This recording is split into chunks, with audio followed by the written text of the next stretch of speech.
Magandang umaga mga igan. Ngayong araw, ililibing ang 5 magkakamag-anak na minasakit sa San Jose del Monte, Bulacan. Kahapon dumalaw sa burol si Pangulong Duterte at nangako ng hustisya sa naiwan nilang pamilya. May unang balita si Bam Alegre. Live. Bam.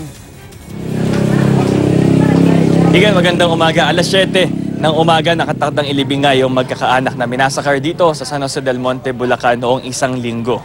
Payapa ang huling gabi ng lamay at tanging mga kaibigan at mga kaanak lamang ang nagpunta rito.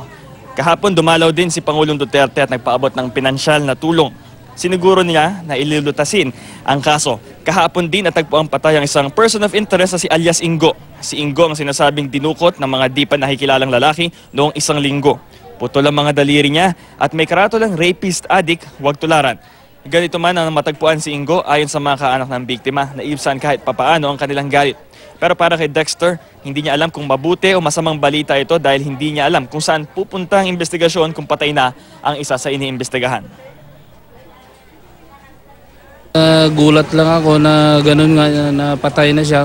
Siguro, tadhana na rin yun sa kanya. Sabi niya sa akin na sila nang bahala sa gumawa ng krimen sa pamilya ko.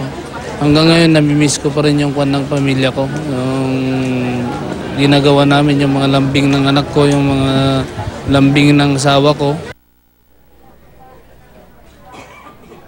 Igan, mula rito sa basketball court ay tutungo sila sa San Jose Church. Malapit yan sa City Hall at magkatapos ito may misa at lalakad sila papunta ng barangay Citrus sa San Jose Public Cemetery. Alas 10 ng umaga nakatakda ang libing. Yan ang latest mula rito sa San Jose del Monte. Balik sa iyo, Igan. Maraming salamat, Bam Alegre.